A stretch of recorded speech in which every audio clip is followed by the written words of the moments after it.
प्यारे मसीह विश्वासियों, प्रतिदिन के बाइबल पाठ एवं चिंतन में आपका हार्दिक अभिनंदन करता हूँ।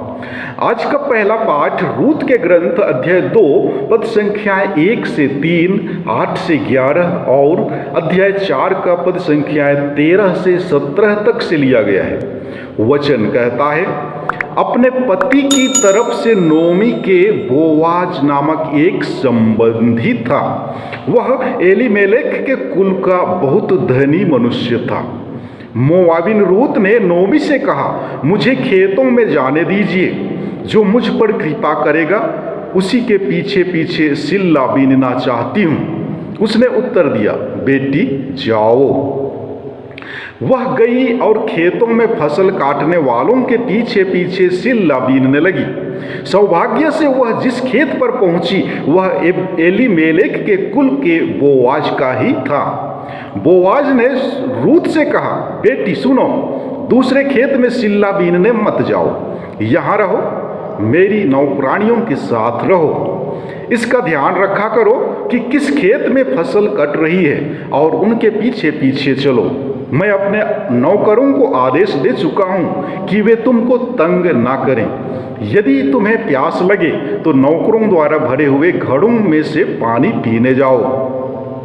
रूत ने साष्टांग प्रणाम किया और कहा, मुझे आपकी कृपा दृष्टि कैसे प्राप्त हुई?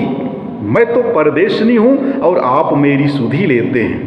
बोआज ने उत्तर दिया, लोगों ने मुझे बताया कि तुमने अपने पति की मृत्यु के बाद अपनी सास के लिए क्या क्या किया है। तुम अपने माता पिता और अपनी जन्मभूमि को छोड़कर ऐसे लोगों के यहाँ चली आई हो जिन्हें तुम पहले नहीं जानती थी।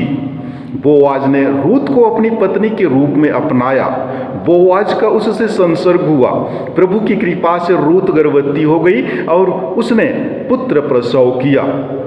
स्त्रियों ने नोमी से कहा, धन्य है प्रभु, उसने अब आपको एक उत्तराधिकारी दिया है और उसका नाम इस्राएल में बना रहेगा।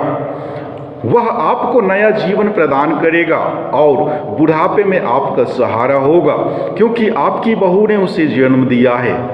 वह आपको प्यार करती है और आपके लिए 7 पुत्रों से भी बढ़कर है। नोमी ने शिशु को अपनी छाती से लगा लिया और उसका पालन पोषण किया।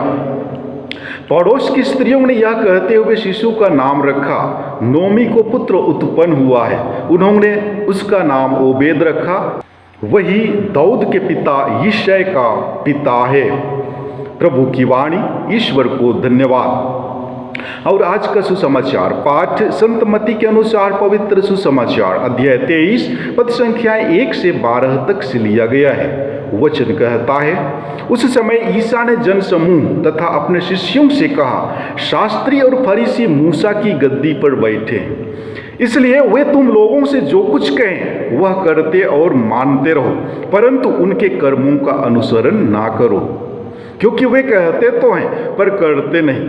वे बहुत सी भारी बोझ बांधकर लोगों के कंधों पर लाद देते हैं, परंतु स्वयं उंगली से भी उन्हें उठाना नहीं चाहते। वे हर काम लोगों का ध्यान आकर्षित करने के लिए करते हैं।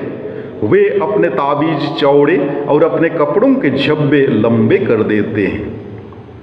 भोजों में प्रमुख स्थानों पर और सभागृहों में प्रथम आसनों पर विराजमान होना, बाजारों में प्रणाम प्रणाम सुनना और जनता द्वारा गुरुवर कहलाना, यह सब उन्हें बहुत पसंद है। तुम लोग गुरुवर कहलाना स्वीकार ना करो, क्योंकि एक ही गुरु है और तुम सब के सब भाई हो। पृथ्वी पर किसी को अपना पिता ना कहो, क्योंकि तुम्हारा एक ही पिता है जो स्वर्ग में है। आचार्य कहलाना भी स्वीकार ना करो, क्योंकि तुम्हारा एक ही आचार्य है, अर्थात मसीह। जो तुम लोगों में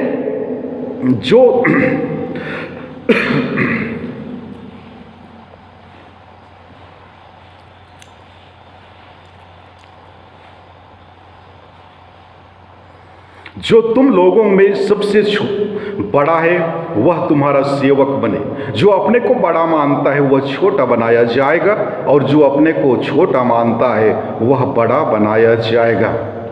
प्रभु का सुसमाचार। हे ख्रिस्त, तेरी स्तुति हो। प्यारे मसीही विश्वासियों, ईश्वर की मुक्ति इतिहास में उनकी योजना बहुत ही अद्भुत है।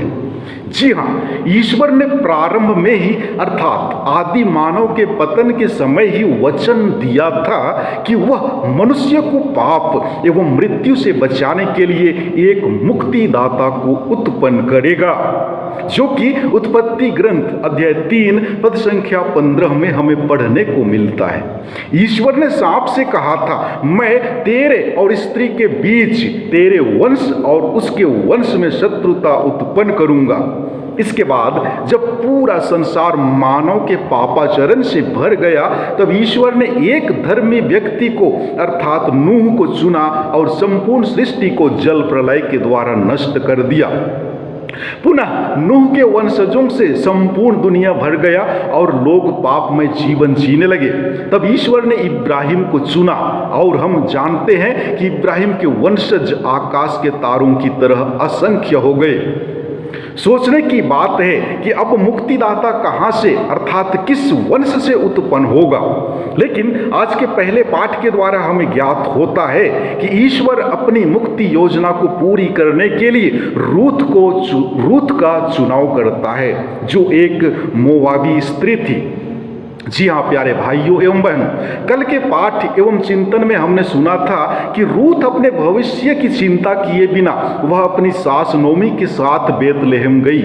और आज के पाठ में हमने सुना कि मोआबिन रूथ अपने पति की मृत्यु के पश्चात अपने माता पिता और अपनी जन्मभूमि को छोड़कर ऐसे लोगों के यहाँ चली जाती है जिन्हें वह नहीं जानती है। इसीलिए ईश्वर उस पर दया दिखाते हैं और बाद में वह मुक्तिदाता प्रभु यीशु ख्रिस्त के वंशावली में गिनी जाती है। जी हाँ, आज के पाठ के अनुसार रूथ दूसरों के खेत में सिल्ला बीनने जाती है, क्योंकि वह कटाई का समय था। सिल्ला अर्थात कटनी के समय जो गेहूं की टहनी छूट जाती थी उसे बीनने अर्थात उठाने जाती थी। रूथ की इस दयनीय दशा को देखकर तथा उसकी मीठी मीठी बातें सुनकर लोगों ने उस पर रहम दिखाया। बोआज नामक व्यक्ति जिसके खेत में वह सिल्ला बीन रही थी, रूथ का दुख दर्द समझा और उसे अपना जीवन साथी चुन लिया। तथा पाठ के अंत में हमने सुना कि बोआज का उसके साथ संसर्ग हुआ और वह प्रभु की कृपा से गर्भवती हो गई तथा एक पुत्र प्रसव किया। नोमी अर्थात रूथ की सास ने शिशु को अपने छाती से लगा लिया और उसका पालन पोषण किया। पाठ के अंत में हमने सुना कि उस शिशु का नाम ओबेद रखा, जो राजा दाऊद के दादू अर्थात राजा दाऊद के पिता यिशै का पिता था। और हम यह भी जानते हैं कि हमारे मुक्तिदाता प्रभु यीशु ख्रिस्त राजा दाऊद के वंशज हैं, जो मोआबी स्त्री रूथ का बेटा ओबेद के वंशज है। इस तरह हम देखते हैं कि ईश्वर अपनी मुक्ति योजना को पूर्ण करने के लिए एक मोआबी स्त्री का चुनाव करते हैं। और आज के सुसमाचार में ईसा ने जनसमूह और अपने शिष्यों से कहा, शास्त्री और फरीसी मूसा की गद्दी पर बैठे हैं और जो कहते हैं करते नहीं। यह सच है कि हम में से कोई भी व्यक्ति ऐसा नहीं होगा जो कि समाज में सम्मान और आदर की गद्दी पर बैठना नहीं चाहता है। आज हम अपने धार्मिक और राजनैतिक नेताओं को देख सकते हैं, वे लंबा चौड़ा भाषण और उपदेश तो देते हैं पर उसका पालन नहीं करते। उन्हें अपने कार्यों द्वारा लोगों का ध्यान आकर्षित करना चाहिए, लेकिन ऐसा नहीं होता है। आज हमारे लिए एक सवाल है। सवाल इस तरह से है, हमारे जीवन की ख्वाहिश क्या है? किस रूप में हम अपने जीवन को देखना चाहते हैं? प्यारे भाइयों एवं बहनों, यह एक गंभीर सवाल है।